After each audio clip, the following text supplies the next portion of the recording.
ബൈബിളിലൂടെ ഒരു തീർത്ഥാടനം. വിശുദ്ധ ഗ്രന്ഥത്തിലെ ഓരോ പുസ്തകങ്ങളെയും ആഴത്തിൽ മനസ്സിലാക്കാനും പഠിക്കാനും നാം ഏവരെയും സഹായിക്കുന്ന ഈ തിരുവചന പഠന പരമ്പരയിലേക്ക് ഗുഡ്നസ് ടിവിയുടെ മാന്യപ്രേക്ഷകരായ നിങ്ങൾക്കേവർക്കും ഹൃദയപൂർവ്വം സ്വാഗതം.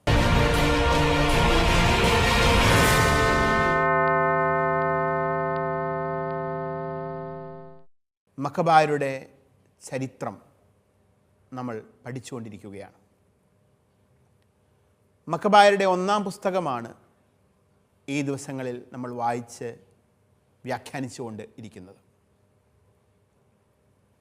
യൂദാസ് മക്കബേയൂസ് എന്ന മക്കബായ നേതാവിൻ്റെ നേതൃത്വത്തിൽ യഹൂദർ മക്കബായർ നേടുന്ന യുദ്ധവിജയങ്ങൾ. ഗോർജിയാസ്, ലിസിയാസ് എന്നീ സെലൂസിഡ് സൈന്യാധിപന്മാർക്കും സൈന്യത്തിനും നേരെ നേടിയ യുദ്ധവിജയങ്ങൾ. തങ്ങൾക്കെതിരെ യുദ്ധതന്ത്രങ്ങൾ മെനഞ്ഞുകൊണ്ടിരുന്ന അമ്മോന്യർക്കും ഏദോമ്യർക്കുമെതിരെ നേടിയ യുദ്ധവിജയങ്ങൾ. ഈ യുദ്ധവിജയങ്ങളെല്ലാം ഒരു ഭാഗത്ത് യഹൂദരുടെ ഖ്യാതി ചുറ്റുമുള്ള പ്രദേശങ്ങളിൽ എത്തുന്നതിന് കാരണമായി. ഇപ്രകാരം യഹൂദർ ഒരു തിരിച്ചുവരവ് നടത്തുന്നു. യഹൂദർക്ക് യുദ്ധവിജയങ്ങൾ ലഭിക്കുന്നു എന്നറിഞ്ഞ ചുറ്റുമുള്ള പ്രദേശങ്ങളിലെ ആളുകൾ അവരുടെ ഇടയിൽ പാർത്തിരുന്ന, അവരുടെ കൂടെ വസിച്ചിരുന്ന യഹൂദ വംശജരായവരെ പീഡിപ്പിക്കാനും വേട്ടയാടാനും കൊല്ലാനും ആരംഭിക്കുകയാണ്. ഇത്തരത്തിൽ പീഡനം അനുഭവിച്ചുകൊണ്ടിരുന്ന യഹൂദർ സഹായ അഭ്യർത്ഥനയുമായി യൂദാസ് മക്കബേയൂസിനെയും കൂട്ടരെയും സമീപിക്കുന്നു. ആ കഥകളാണ് ഇന്ന് നമ്മൾ വായിച്ച് മനസ്സിലാക്കാൻ പോകുന്ന മക്കബായരുടെ ഒന്നാം പുസ്തകത്തിൻ്റെ 5-ാം അധ്യായം 9 മുതലുള്ള തിരുവചനങ്ങൾ.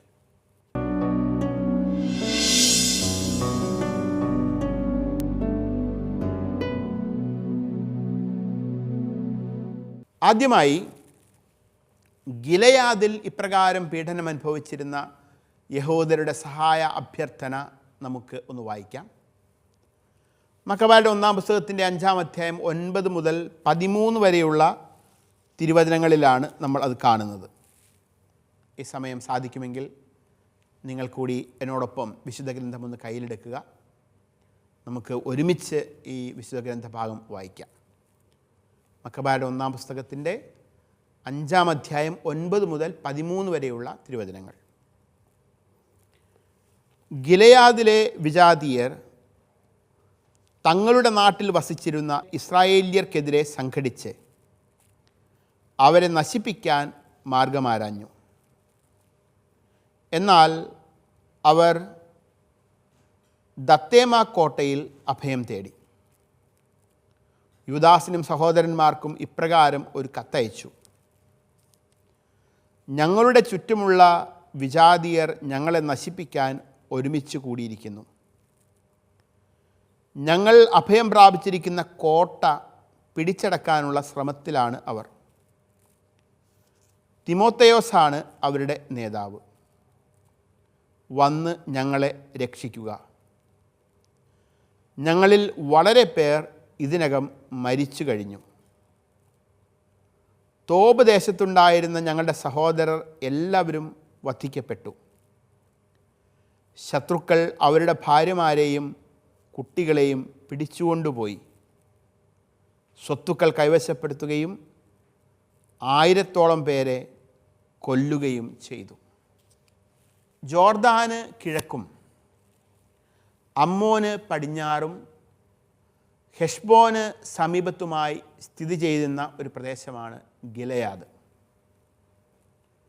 ഫലഭൂയിഷ്ഠമായ ഒരു സ്ഥലമായിരുന്നു ഗിലെയാദ്.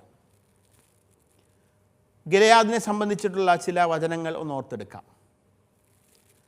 സംഖ്യയുടെ പുസ്തകത്തിന് 32 അധ്യായം 1 വചനത്തിൽ പറയുന്നു, റൂബൻ്റെയും ഗാദിൻ്റെയും സന്തതികൾക്ക് വളരെയേറെ ആടുമാടുകൾ ഉണ്ടായിരുന്നു. യാസേർ, ഗിലെയാദ് എന്നീ ദേശങ്ങൾ നല്ല മേച്ചിൽ സ്ഥലമാണെന്ന് അവർ കണ്ടു. ഫലഭൂയിഷ്ഠത ഉള്ള, ധാരാളം പുല്ല് വളരുന്ന മനോഹരമായ ഇടമായിരുന്നു ഗിലെയാദ്. ജെറമ്യാ 22:6 നമ്മൾ ഗിലെയാദിനെക്കുറിച്ച് പ്രകാരം വായിക്കും, യൂദാ രാജാവിൻ്റെ കൊട്ടാരത്തെക്കുറിച്ച് കർത്താവ് അരുളി ചെയ്യുന്നു, നീ എനിക്ക് ഗിലെയാദ് പോലെയും ലെബനാൻ കൊടുമുടി പോലെയുമാണ്. അപ്പോൾ മഹത്വം ഉള്ള, ഫലഭൂയിഷ്ഠതയുള്ള ഒരു നാട് എന്നർത്ഥത്തിലാണ് ജെറമ്യാ പ്രവചന പുസ്തകവും ഗിലെയാദിനെക്കുറിച്ച് പറയുന്നത്. ജെറമ്യാ 50:19 നമ്മൾ വീണ്ടും വായിക്കുന്നു, ഞാൻ ഇസ്രായേലിനെ അവൻ്റെ മേച്ചിൽ സ്ഥലത്തേക്ക് അയക്കും, അവൻ കാർമലിലും ബാഷാനിലും മേയും, ഗിലെയാദിലെയും എഫ്രായിം മലകളിലെയും മേച്ചിൽ പുറങ്ങളിൽ അവൻ സംതൃപ്തി കണ്ടെത്തും. ചുരുക്കത്തിൽ ഈ വചനങ്ങളെല്ലാം ഗിലെയാദ് എന്ന സ്ഥലത്തിൻ്റെ ഫലഭൂയിഷ്ഠതയെക്കുറിച്ച് സൂചിപ്പിക്കുന്നതാണ്. ഇസ്രായേൽ ജനം അവിടെ അധിവസിക്കുന്നതിന് മുൻപ് ഗിലെയാദ് ബാഷാനിലെ ആയിരുന്ന ഓഗിൻ്റെയും ഹഷ്ബോൻ രാജാവായിരുന്ന സീഹോൻ്റെയും സാമ്രാജ്യത്തിൻ്റെ ഭാഗമായിരുന്നു. പിന്നീട് യുദ്ധത്തിലൂടെ ഇസ്രായേൽ ജനം പിടിച്ചെടുത്ത ഭാഗങ്ങളാണ് ഈ സ്ഥലങ്ങൾ. ഇസ്രായേലിലെ ന്യായാധിപന്മാരായിരുന്ന ജായിർ, ജഫ്ത എന്നിവരും ഏലിയ പ്രവാചകനും ഗിലെയാദുകാരായിരുന്നു. ചുരുക്കത്തിൽ ഇസ്രായേൽക്കാർക്ക് വേരുകളും ചരിത്രവുമുള്ള ഇടമാണ് ഗിലെയാദ്. ആ ഗിലെയാദിൽ അവർ ഇപ്പോൾ പീഡിപ്പിക്കപ്പെടുകയാണ്. അവരിൽ അനേകം പേർ ഇതിനകം കൊല്ലപ്പെട്ട് കഴിഞ്ഞിരിക്കുന്നു. ഗിലെയാദിലുണ്ടായിരുന്ന മറ്റ് പ്രദേശവാസികൾ യഹൂദരെ തെരഞ്ഞുപിടിച്ച് കൂട്ടക്കൊല ചെയ്യുകയാണ്. ഇപ്പോൾ അവരിൽ കുറച്ച് പേർ ഒരു കോട്ടയിൽ അഭയം പ്രാപിച്ചിരിക്കുന്നു. അനേകം പേർ ഇതിനകം കൊല്ലപ്പെട്ടു. സ്ത്രീകളെയും കുഞ്ഞുങ്ങളെയും ശത്രുക്കൾ പിടിച്ചുകൊണ്ടുപോയി അടിമകളാക്കി. യഹൂദരുടെ സ്വത്തുവകകൾ മുഴുവൻ പിടിച്ചെടുത്തു. ഇങ്ങനെ അതീവ ദുഃഖത്തിലൂടെ, സഹനത്തിലൂടെ കടന്നു പോകുന്ന ചൂഷിതരായ ഒരു സമൂഹം ഗിലെയാദിലെ യഹൂദർ സഹായം അഭ്യർത്ഥിച്ചുകൊണ്ട് ദൂതന്മാരെ ജെറുസലേമിലേക്ക് വിടുകയാണ്. ഇതേ സമയം ഈ ദൂതന്മാർ വന്നവരുടെ കഷ്ടതകൾ പറയുന്ന സമയം മറ്റൊരു വിഭാഗം ദൂതന്മാർ കൂടി വരുന്നുണ്ട്. അവർ ഗലീലിയിൽ നിന്നും വരുന്ന ദൂതന്മാരാണ്. അവരുടെ സങ്കടം എന്താണ് എന്ന് നമുക്ക് നോക്കാം.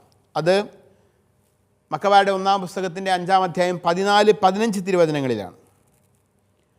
ഈ കത്ത് വായിച്ചുകൊണ്ടിരിക്കുമ്പോൾ ഗലീലിയിൽ നിന്ന് കീറിയ വസ്ത്രങ്ങളോട് കൂടിയ വേറെ ചില ദൂതന്മാർ വന്ന് സമാനമായൊരു സന്ദേശം അറിയിച്ചു.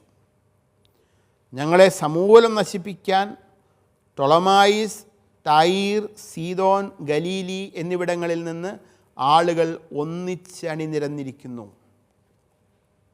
അപ്പോൾ ഗിലെയാദിൽ നിന്നുള്ള ആളുകളുടെ കത്ത്, ദൂതന്മാർ വശം കൊടുത്തയച്ച കത്ത് വായിച്ച് സങ്കടങ്ങൾ മനസ്സിലാക്കിക്കൊണ്ടിരിക്കുന്ന സമയത്താണ് അതുപോലെ സങ്കടവുമായി ഗലീലിയിൽ നിന്നുള്ള ആളുകൾ വരുന്നത്. ഈ ഗലീലിൽ നിന്ന് വന്ന ദൂതന്മാരുടെ വസ്ത്രങ്ങളെക്കുറിച്ച് പറയുന്നുണ്ട്. ഗലീലിൽ നിന്ന് കീറിയ വസ്ത്രങ്ങളോട് കൂടിയ വേറെ ചില ദൂതന്മാർ വന്നു. ഇവിടെ സന്ദേശവാഹകരുടെ കീറിയ വസ്ത്രങ്ങൾ അവർ നടത്തിയ ദീർഘയാത്രയെ സൂചിപ്പിക്കുന്നു. മാത്രവുമല്ല, ദൂതന്മാരുടെ കീറിയ വസ്ത്രങ്ങൾ അവർ കൊണ്ടുവരുന്ന ദുരന്ത വാർത്തയെയും പ്രതീകാത്മകമായിട്ട് സൂചിപ്പിക്കുന്നുണ്ട്. വിജാതിയർ ഗലീലിയിൽ അധിവസിക്കുന്ന യഹൂദരെ പീഡിപ്പിക്കുന്നു എന്നതാണ് അവർ അറിയിച്ച ദുരന്ത വാർത്ത.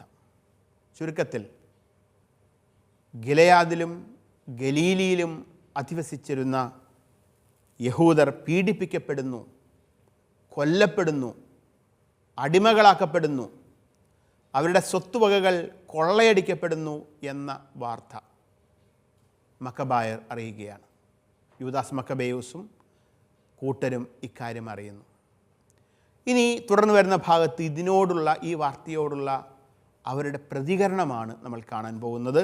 നമുക്ക് ഗലീലയിലെ യഹൂദരുടെ വിമോചനത്തിന് വേണ്ടി മക്കബയർ നടത്തുന്ന പ്രവർത്തനങ്ങളെക്കുറിച്ച് തുടർന്ന് വരുന്ന വചനഭാഗങ്ങളിൽ വായിക്കാം. 1 മക്കബായർ 5-ാം അധ്യായത്തിൻ്റെ 16 മുതൽ 23 വരെയുള്ള തിരുവചനങ്ങൾ ഈ സമയം നമുക്കൊന്ന് വായിക്കാം. യൂദാസും ജനങ്ങളും ഈ വാർത്തകൾ കേട്ടയുടനെ ദുരിതമനുഭവിക്കുകയും ശത്രുക്കളുടെ ആക്രമണത്തിനിരയാവുകയും ചെയ്യുന്ന സഹോദരർക്കു വേണ്ടി എന്തു ചെയ്യണം എന്ന് തീരുമാനിക്കാൻ വലിയൊരു സമ്മേളനം വിളിച്ചുകൂട്ടി.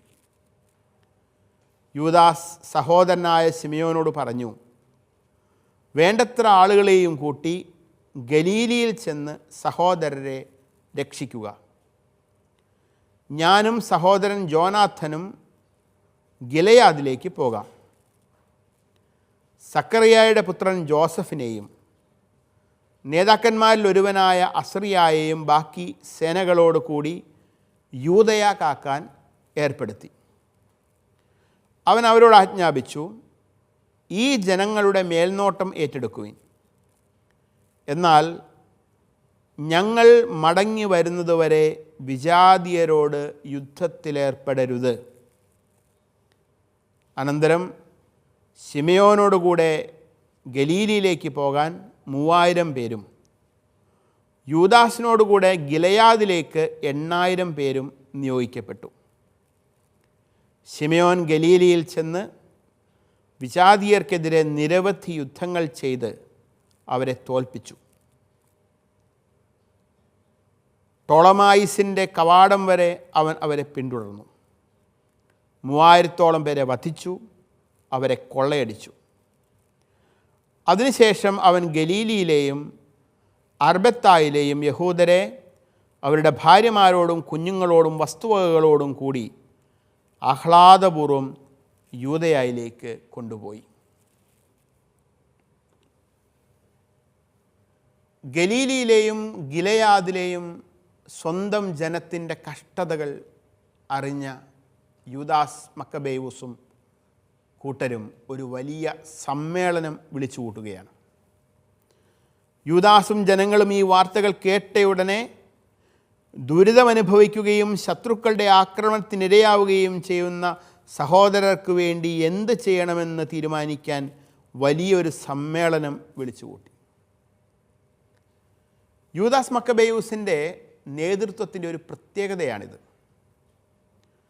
യൂദാസ് മക്കബേയൂസിൻ്റെ നേതൃത്വം വിജയകരമായതിൻ്റെ ഒരു പ്രധാന കാരണം ഒരേ സമയം ദൈവഹിതവും ജനഹിതവും അറിയാൻ അദ്ദേഹം ശ്രമിച്ചിരുന്നു എന്നതാണ്. പ്രതിസന്ധികളിൽ അദ്ദേഹം പ്രാർത്ഥനയിലൂടെ ഉപവാസത്തിലൂടെ ദൈവഹിതം അറിയുകയും സമ്മേളനങ്ങൾ വിളിച്ചുകൂട്ടി ജനഹിതം അറിയുകയും ചെയ്തിരുന്നു. അങ്ങനെ ദൈവഹിതത്തിനും ജനഹിതത്തിനും അനുസരിച്ചാണ് യൂദാസ് തൻ്റെ സൈനിക നീക്കങ്ങൾ നടത്തിയിരുന്നത്. അങ്ങനെ ജനഹിതം അറിഞ്ഞതിന് ശേഷം യൂദാസ് മക്കബേയൂസ് തൻ്റെ സൈന്യത്തെ, മക്കബായരുടെ മൊത്തം സൈന്യത്തെ 3 ഭാഗമായി തിരിക്കുകയാണ്. അതിലൊരു ഭാഗത്തിൻ്റെ ചുമതല തൻ്റെ സഹോദരൻ തന്നെയായ ശിമയോനെ ഏൽപ്പിക്കുന്നു.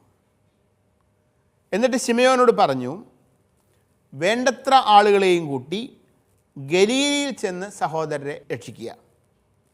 അപ്പോൾ ഒരു വിഭാഗം ആളുകൾ ശിമയോനോടൊപ്പം ഗലീലയിലേക്ക് പോവുകയും അവിടെ പീഡനം അനുഭവിക്കുന്ന യഹൂദരെ രക്ഷിക്കുകയും ചെയ്യണം. രണ്ടാമത്തെ ഗ്രൂപ്പിൻ്റെ നേതൃത്വം യൂദാസ് മക്കബേയൂസും സഹോദരൻ ജോനാഥനും ഏറ്റെടുത്തു.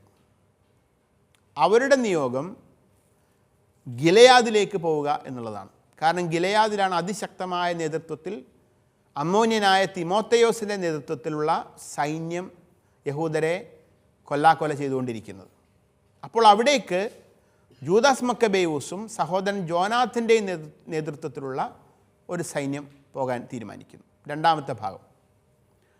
മൂന്നാമതൊരു ഭാഗത്തെ സഖറിയ എന്ന സഹോദരൻ്റെ പുത്രൻ ജോസഫിനെയും നേതാക്കന്മാരിൽ ഒരുവനായ അസ്രിയായെയും ഏൽപ്പിക്കുകയാണ്. അവരുടെ നേതൃത്വത്തിൽ ഏൽപ്പിച്ചിട്ട് അവരോട് പറയുന്നു, നിങ്ങൾ ഇപ്പോൾ നമ്മളായിരിക്കുന്ന ഈ യൂദയായെ സംരക്ഷിക്കുക.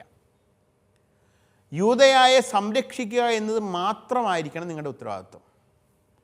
ഞങ്ങൾ തിരിച്ചു വരുന്നത് വരെ മറ്റൊരു യുദ്ധത്തിലും നിങ്ങൾ ഏർപ്പെടരുത്. വിജാതീയരായ ആരോടും നിങ്ങൾ ഒരു യുദ്ധത്തിൽ ഏർപ്പെടരുത്. കാരണം ഇത് യൂദാസ് മക്കബേയൂസ് പറയാനുള്ള കാരണം 1/3 സൈന്യം മാത്രമേ അവരുടെ കൂടെയുള്ളൂ. മക്കബായരുടെ സൈന്യം ഇപ്പോൾ 3 വിഭാഗമായിട്ട് തിരിക്കുകയാണ്. ഇങ്ങനെ 3 വിഭാഗമായി തിരിച്ച് അവർ മുമ്പോട്ട് പോകുന്നു. ശിമയോൻ്റെ നേതൃത്വത്തിലുള്ള 3000 പേര് ഗലീലയിലെത്തുന്നു. അവർ ശത്രുക്കളെ പരാജയപ്പെടുത്തുന്നു. സ്ത്രീകളും കുട്ടികളും പുരുഷന്മാരും അടങ്ങുന്ന വിമോചിക്കപ്പെട്ട യഹൂദരുടെ സംഘം യൂദയായിലേക്ക്, ജെറുസലേമിലേക്ക് തിരിച്ചു വരുന്നു. ഈ തിരിച്ചുവരവ് യഹൂദരുടെ ജെറുസലേമിലേക്കുള്ള വാർഷിക തീർത്ഥാടനത്തിൻ്റെ ശൈലിയിലാണ് അവതരിപ്പിച്ചിരിക്കുന്നത്. വലിയ മഹത്വത്തോടെ, സന്തോഷത്തോടെ അവർ തിരിച്ചു വരുന്നു. അങ്ങനെ ഗലീലയിൽ പീഡനം അനുഭവിച്ചിരുന്ന യഹൂദർ ശിമയോൻ എന്ന യൂദാസ് മക്കബേയൂസിൻ്റെ സഹോദരൻ്റെ നേതൃത്വത്തിൽ വിമോചിക്കപ്പെടുകയാണ്. അങ്ങനെ ഒന്നാമത്തെ ഗ്രൂപ്പിൻ്റെ ദൗത്യം വിജയകരമായി പൂർത്തിയായി. രണ്ടാമത്തെ ഗ്രൂപ്പിന് എന്ത് സംഭവിച്ചു എന്നുള്ള കഥ നമുക്ക് നോക്കാം. അതാണ് നമ്മൾ ഇനി തുറന്നു വായിക്കാൻ പോകുന്ന മക്കബായരുടെ 1-ാം പുസ്തകത്തിൻ്റെ 5-ാം അധ്യായം 24 മുതൽ 54 വരെയുള്ള ദീർഘമായ ഭാഗത്ത് കാണുന്നത്. അതിൻ്റെ ആദ്യ ഭാഗത്ത് 5-ാം അധ്യായത്തിൻ്റെ 24 മുതൽ 27 വരെയുള്ള തിരുവചനങ്ങളിൽ യൂദാസ് മക്കബേയൂസും കൂട്ടരും നടത്തുന്ന ചില തന്ത്രപരമായ ആസൂത്രണങ്ങളുടെ കഥ ഉണ്ട്. നമുക്ക് ആ ഭാഗം ഒന്ന് വായിക്കാം. മക്കബായരുടെ 1-ാം പുസ്തകത്തിൻ്റെ 5-ാം അധ്യായം 24 മുതൽ 27 വരെയുള്ള തിരുവചനങ്ങൾ. യൂദാസ് മക്കബേയൂസും സഹോദരൻ യോനാഥാനും ജോർദാൻ കടന്ന് മരുഭൂമിയിലൂടെ 3 ദിവസത്തെ യാത്ര പിന്നിട്ടു. അവിടെ നബത്തേയർ അവരെ സ്വാഗതം ചെയ്യുകയും ഗിലെയാദിലുള്ള സഹോദരർക്ക് സംഭവിച്ചവയെല്ലാം അറിയിക്കുകയും ചെയ്തു. അവരിൽ അനേകം പേരെ ബൊസ്ര, ബോസോർ, അലമ, ഖാസ്ഫോ, മാക്കെദ്, കർണയീം എന്നീ നഗരങ്ങളിൽ ബന്ധനസ്ഥരാക്കിയിരിക്കുകയാണ്. ഇവ സുശക്തമായ പട്ടണങ്ങളാണ്. കുറേ പേരെ ഗിലെയാദിലെ മറ്റു നഗരങ്ങളിലും അടച്ചിട്ടിരിക്കുന്നു. നാളെ തന്നെ കോട്ടകൾ ആക്രമിക്കുന്നതിനും ഒരു ദിവസം കൊണ്ട് ആളുകളെ സമൂലം നശിപ്പിക്കുന്നതിനും ശത്രുക്കൾ ഒരുങ്ങുന്നു. യൂദാസ് മക്കബേയൂസ് അതിശ്രമകരമായ ഒരു ദൗത്യമാണ് ഏറ്റെടുത്തിരിക്കുന്നത്. ഗിലെയാദിൻ്റെ മോചനം അത്ര എളുപ്പമുള്ള കാര്യമല്ല. ഗലീലിയിലെ പോലെ എളുപ്പമുള്ള കാര്യമല്ല. കാരണം ഗിലെയാദിൽ സുശക്തമായ അമ്മോന്യരുടെ സൈന്യത്തെയാണ് ഇവർ നേരിടേണ്ടതായിട്ട് വരുന്നത്. ഏതായാലും യൂദാസ് മക്കബേയൂസും സഹോദരൻ യോനാഥനും ജോർദാൻ കടന്ന് മരുഭൂമിയിലൂടെ 3 ദിവസം യാത്ര ചെയ്ത് മുൻപോട്ട് പോകുമ്പോൾ അവിടെ നബാത്തേർ എന്ന് പറയുന്ന ഒരു വിഭാഗം ആളുകൾ ഇവരെ സ്വാഗതം ചെയ്യുകയാണ്.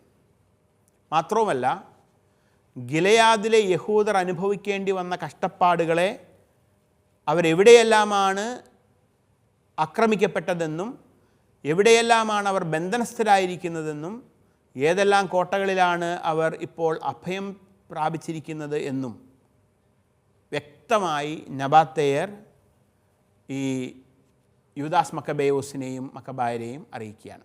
ആരാണ് ഈ നബാത്തേയർ? മക്കബായരുമായി സൗഹൃദത്തിലായിരുന്ന ഒരു അറബി വംശമാണ് നബാത്തേയർ എന്ന് പറയുന്നത്. നാടോടി വർഗത്തിൽപ്പെട്ടവരായിരുന്നു നബാത്തേയർ.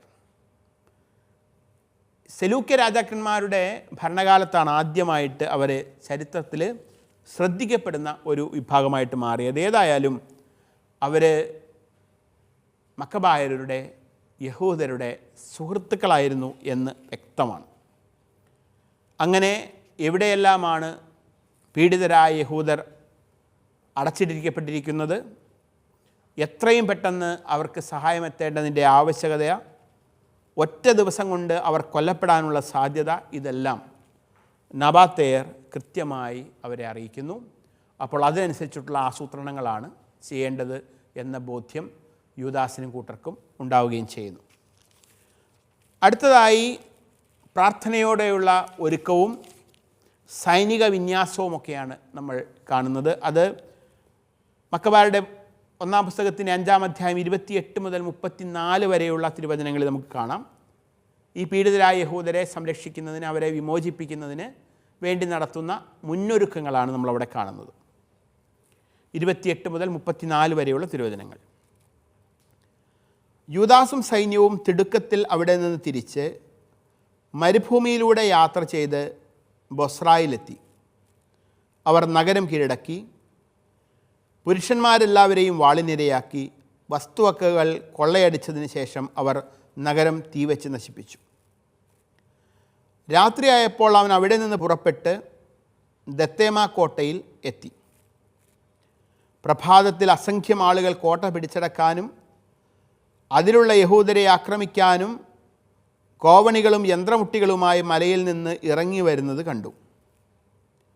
യുദ്ധം കഴിഞ്ഞെന്നും നഗരത്തിൻ്റെ വിലാപം വലിയ നിലവിളികളോടും കാഹളധ്വനികളോടും കൂടെ സ്വർഗത്തിലേക്ക് ഉയരുന്നു എന്നും യൂദാസ് കണ്ടു.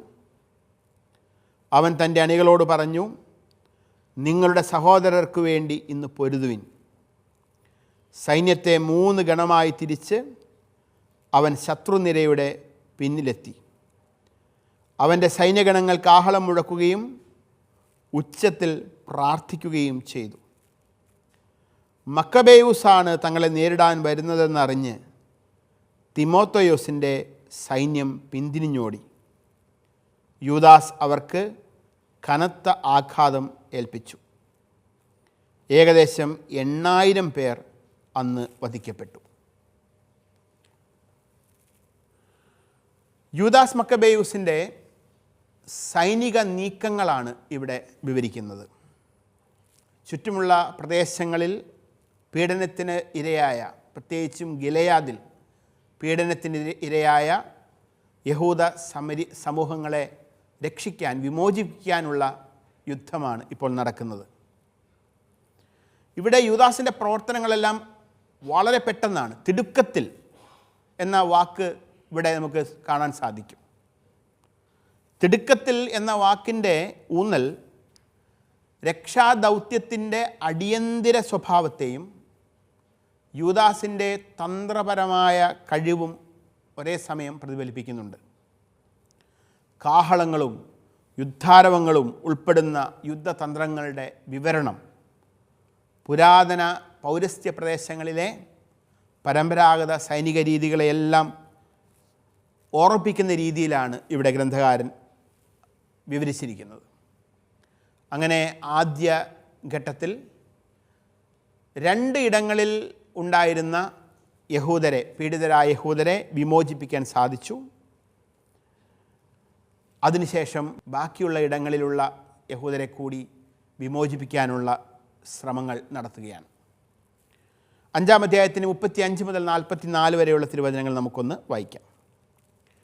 പിന്നെ അവൻ അലേമായിലേക്ക് തിരിഞ്ഞു, അതിനെ യുദ്ധത്തിൽ കീഴ്പ്പെടുത്തി അവിടെയുണ്ടായിരുന്ന എല്ലാ പുരുഷന്മാരെയും വധിച്ചു. പട്ടണം കൊള്ളയടിച്ചതിന് ശേഷം അത് തീവച്ച് നശിപ്പിക്കുകയും ചെയ്തു. തുടർന്ന് അവൻ കാസ്ഫോ, മാക്കെദ്, ബോസോർ എന്നിവയും ഗിലെയാദിലെ മറ്റു നഗരങ്ങളും പിടിച്ചടക്കി. തിമോത്തയോസ് മറ്റൊരു സൈന്യത്തെ ശേഖരിച്ച് നദിയുടെ മറുകരയിൽ റാഫോണിനെതിരെ പാളയമടിച്ചു. അവരുടെ നീക്കങ്ങൾ അറിയുന്നതിന് യൂദാസ് ചാരന്മാരെ അയച്ചു. അവർ മടങ്ങി വന്ന് പറഞ്ഞു, നമുക്ക് ചുറ്റുമുള്ള സകല വിജാതീയരും അവൻ്റെ പക്ഷത്തുണ്ട്. അത് വലിയൊരു സൈന്യമാണ്. സഹായത്തിന് അറബികളെ അവൻ കൂലിക്കെടുത്തിട്ടുണ്ട്. നിന്നോട് യുദ്ധം ചെയ്യാൻ തയ്യാറായി അവർ നദിക്ക് അക്കരെ പാളയമടിച്ചിരിക്കുകയാണ്. ഇത് കേട്ട യൂദാസ് അവരെ നേരിടാൻ പുറപ്പെട്ടു. യൂദാസും സൈന്യവും നദിക്ക് സമീപമെത്തിയപ്പോൾ തിമോത്തയോസ് തൻ്റെ സൈന്യാധിപന്മാരോട് പറഞ്ഞു, അവൻ ആദ്യം നദി കടന്നു വരുന്നെങ്കിൽ നമുക്ക് അവനെ ചെറുക്കുക സാധ്യമല്ല. അവൻ നമ്മെ തോൽപ്പിക്കുമെന്നത് തീർച്ച തന്നെ. മറിച്ച് ഭയം തോന്നി അവൻ അക്കരെ തന്നെ പാളയമടിച്ചാൽ നമുക്ക് നദി കടന്നു ചെന്ന് അവനെ തോൽപ്പിക്കാം. നദിയുടെ കരയ്ക്കെത്തിയപ്പോൾ യൂദാസ് ജനങ്ങളിലെ നിയമജ്ഞന്മാരെ അവിടെ കാവൽ നിർത്തി അവൻ അവരോട് കൽപ്പിച്ചു, ആരെയും പാളയമടിക്കാൻ അനുവദിക്കരുത്, എല്ലാവരും യുദ്ധത്തിലേർപ്പെടട്ടെ. അവൻ ശത്രുക്കൾക്കെതിരെ ആദ്യം നദി കടന്നു, സൈന്യം അവനെ അനുഗമിച്ചു. വിജാതീയർ പരാജിതരായി. ആയുധങ്ങൾ ഉപേക്ഷിച്ചവർ കർണയിമിലെ ക്ഷേത്രത്തിൽ അഭയം തേടി. യൂദാസ് നഗരം പിടിച്ചടക്കി ക്ഷേത്രത്തെ അതിലുള്ള എല്ലാവരോടും കൂടെ അഗ്നിക്കിരയാക്കി. അങ്ങനെ കർണയും കീഴടക്കപ്പെട്ടു. യൂദാസിനോട് എതിർത്ത് നിൽക്കാൻ അവർക്ക് കഴിഞ്ഞില്ല. യൂദാസും സൈന്യവും ദത്തേമായിൽ നിന്ന് മാക്കദിലേക്ക് നീങ്ങുന്നു. അവിടെ വെച്ച് ആധികാരികമായ ഒരു യുദ്ധവിജയം അവർക്ക് ലഭിക്കുന്നു. തുടർന്നുള്ള ഭാഗം നമുക്ക് അടുത്ത ക്ലാസ്സിൽ വിശദീകരിക്കാം.